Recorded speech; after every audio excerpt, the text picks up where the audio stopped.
ఎందుకు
రాసుడు లెఫ్ట్ కు 10 కనిపిస్తుంది.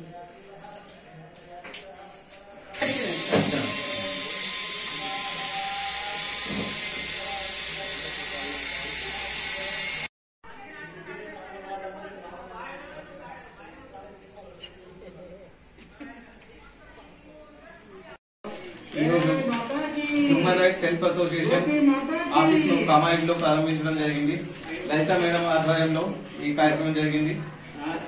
ఈ రోజు మన సమాజంలో చూసినట్లయితే చాలా వివక్షత ఉంది.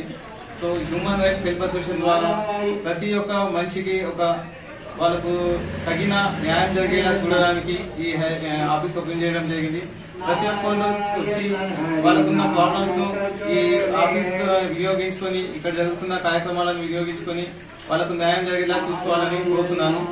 ఎందుకంటే హ్యూమన్ రైట్స్ అంటే మనిషి తను పుట్టినప్పటి నుంచి తను చనిపోయే వరకు తనకున్న ఎలాంటి హక్కులు ఉన్నాయో అవి ఫస్ట్ తెలుసుకోవాలి. అది తెలుసుకుంటేనే వాళ్ళు ఏదైనా విషయంలో వాళ్ళు పోరాడగలుగుతారు, దానికోసం ప్రయత్నించగలుగుతారు. మనిషి పుట్టిన తర్వాత అతనికి జీవించే హక్కు ఉంది, స్వతంత్రంగా తిరిగే హక్కు ఉంది.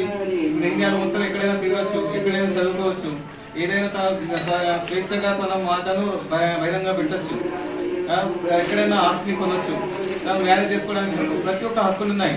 సమాజంలో ఏంటంటే ఈ హక్కులు తెలియకుండా వాళ్ళు వివక్షతకు గురవుతున్నారు. సో సమాజంలో ప్రతి ఒక్కరి వీటిని తెలుసుకోవడానికి మేము మా హ్యూమన్ రైట్స్ హెల్ప్ అసోసియేషన్ తరఫున అందరికీ అవగాహన కార్యక్రమాలు ఏర్పాటు చేస్తున్నాం. అదే కాకుండా కామారెడ్డిలో ఈరోజు ఈ ఆఫీస్ ఓపెన్ చేసుకోవడం నాకు చాలా గర్వకారంగా ఉంది. Thank you. నేను లలిత, నేను హ్యూమన్ రైట్స్ ఆఫీస్ ఓపెన్ చేసిన అంటే చాలా అన్యాయం జరుగుతున్నాయి, జనాల మీద అన్యాయం జరుగుతున్నాయి, కానీ వాళ్ళకి న్యాయాలు దొరుకుతలేవు. ఆ న్యాయం చేయడానికి నేను ఈ ఆఫీస్ ఓపెన్ చేసిన. ఎవరికి అయినా ఏ ప్రాబ్లమ్స్ అయినా ఏ విషయంలో అయినా సరే మా దగ్గర వచ్చి చెప్పుకుంటే మేము దానికి సొల్యూషన్, వాళ్ళకి న్యాయం అన్ని విధాలుగా చేస్తాం. నమస్తే. శ్రీ సాండిప్ని కాలేజ్ కృష్ణా మందిర్ దగ్గరలో కామారెడ్డి డిస్ట్రిక్ట్ లో ఉంది. ఈ ఆఫీస్ కు ఎవరు ఎనీ టైం అయినా రావచ్చు. 24/7 ఎనీ టైం ఈ ఆఫీస్ ఓపెన్ అయి ఉంటది. ఎవరికి ఏ ప్రాబ్లం వచ్చినా నా నంబర్ కి కాల్ చేయండి. 9908653676. ఈ నంబర్ కి ఏ టైంలో కాల్ చేసినా మీ ప్రాబ్లమ్స్ ఏది ఉన్నా మేము సాల్వ్ చేస్తాం. ఇక్కడ ఈ హ్యూమన్ రైట్స్ వాళ్ళు స్టేట్ తెలంగాణ లెవెల్ లో ఉన్న president, RTI members, plus Banjara corporate నుంచి వచ్చిన రూప్ సింగ్ గారు, ఈ మేమందరం కలిసి మీ ప్రతి ఒక్క మీకు ఏ అన్యాయం జరిగినా దానికి న్యాయం చేయడానికి మేమందరం సిద్ధంగా ఉన్నాం ఇక్కడ.